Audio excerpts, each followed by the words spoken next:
Em relação aos investimentos, o brasileiro ele não tem muito costume de fazer investimentos, seja em diversas áreas, né? Porque não tem só a bolsa de valores, a gente tem várias opções de investimento.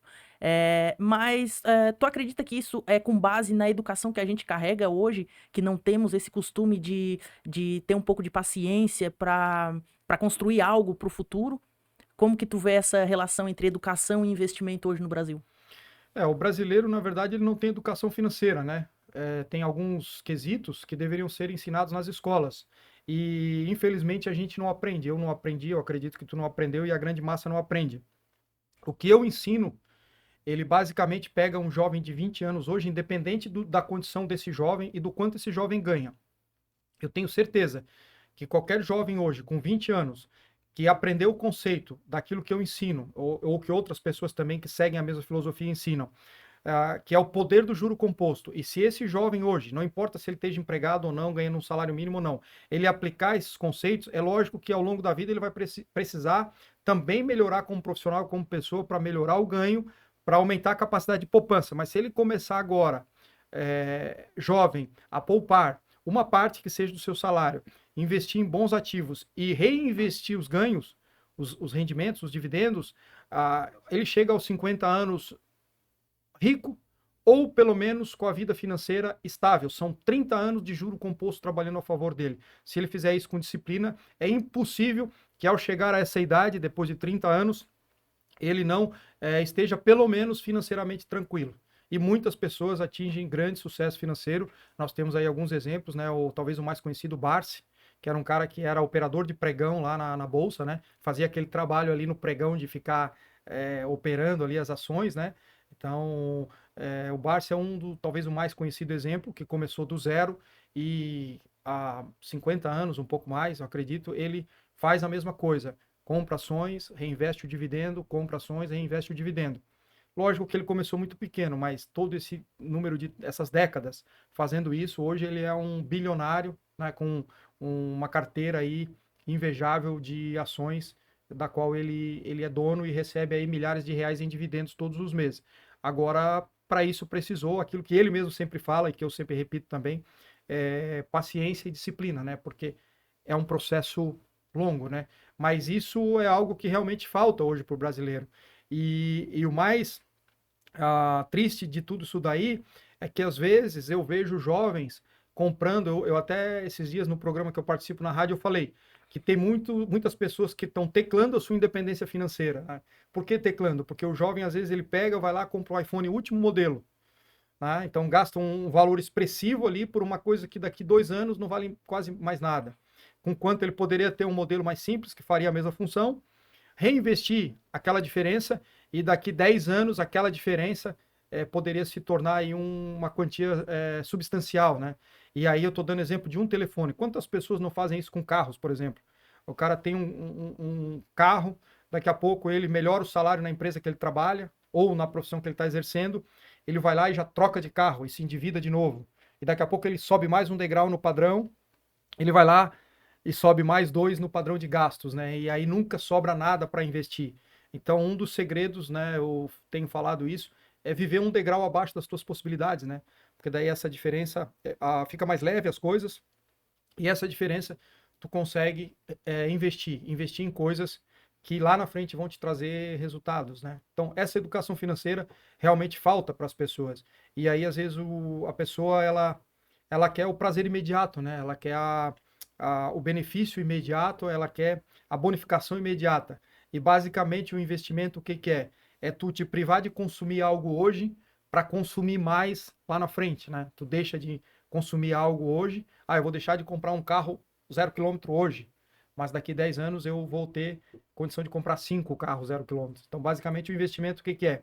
É tu te privar de consumir algo hoje para ter mais lá na frente. Esse mais também para que tu possa ter aí uma tranquilidade financeira.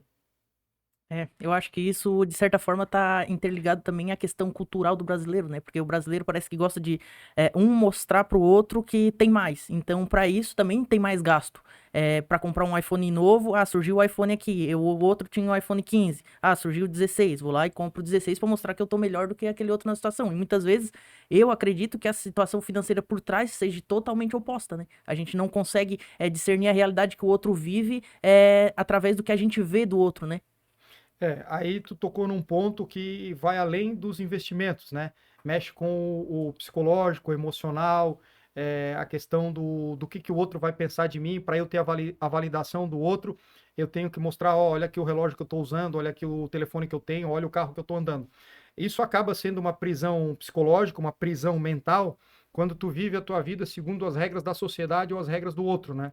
Então, semana passada eu estava aqui com o Rodrigo Cardoso, que é do fundador do Clube FI, um cara de uma inteligência fora da curva, assim, além de fundador do Clube FI, que é a maior plataforma hoje de relatórios e análises e carteiras aí voltada para fundos imobiliários. O cara também é filósofo, escreveu um livro sobre filosofia, filosofia de Nietzsche, autonomia e liberdade, realmente é uma pessoa assim que tem um conhecimento muito, muito grande. E eu estava comentando com ele que o curso de investimentos que eu ministro hoje, ele surgiu de amigos meus que sabiam que eu investia há anos, que me conheciam, que confiavam na minha pessoa e pediram, Ítalo, quem sabe tu passa o teu conhecimento para nós aqui, ou para mim, ou eu trago mais fulano, ciclano. Aí fiz a primeira turma, a partir da primeira turma surgiu a segunda, a terceira, a quarta, e eu estou aí com quase uma centena de alunos num curso 100% presencial. Agora eu estou gravando a versão online para colocar disponível a um número maior de pessoas, mas até hoje todas as turmas que eu fiz foram presenciais. E aí eu lembro que numa dessas turmas, o pessoal era de Criciúma, meu amigo de Criciúma, e ele falou, quem sabe tu ministra aqui em Criciúma, a gente arruma um espaço.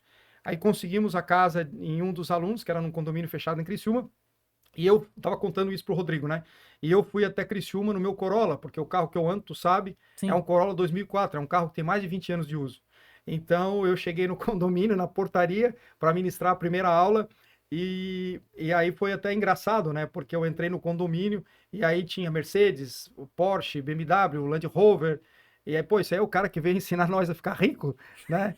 Foi meio que engraçado. Mas aí o Rodrigo até fez um comentário bem oportuno que ele falou, justamente por esse motivo, Ítalo, que eles deveriam ter visto valor naquilo que tu estava passando, porque a multiplicação do teu patrimônio não está em tu trocar de carro todo ano ou tu tá andando de Porsche. Tá justamente tu colocar esse dinheiro em ativos que geram rendimentos e esses rendimentos geram mais ações ou mais cotas, né, de fundos imobiliários que vão gerar, por sua vez, mais rendimentos e aí tu tem uma bola de neve a teu favor crescendo, né, economicamente. Então é aquela coisa, né, eu sempre digo, tu ter o dinheiro para comprar um Porsche, tu ter o dinheiro para comprar uma Ferrari ou uma Land Rover ou o que quer que seja, não significa que tu deva fazê-lo, né? Sim. Existe uma grande diferença aí. Tem pessoas que ainda cometem o suicídio financeiro de comprar sem ter o dinheiro, ou seja, vão lá, compram um bem altamente supérfluo, de um valor expressivo, e no final vão pagar o dobro porque ainda é financiado, apenas para ter essa validação social, né? Olha, eu tô aqui de Land Rover, eu tô aqui,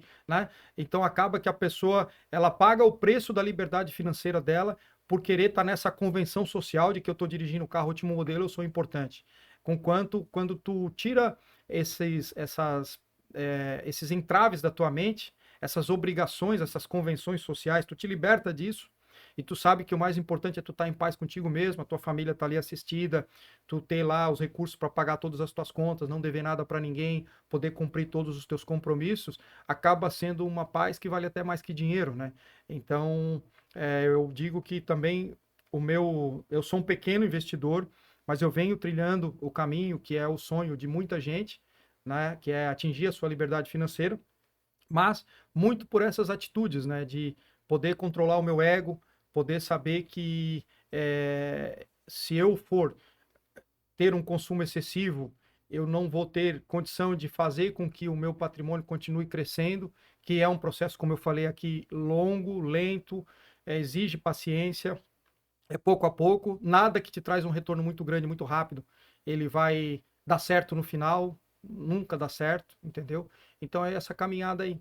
Se você gostou desse corte, certamente vai gostar do conteúdo completo. Basta clicar aqui. Ou, se preferir, ainda pode assistir outro corte deste mesmo conteúdo clicando aqui.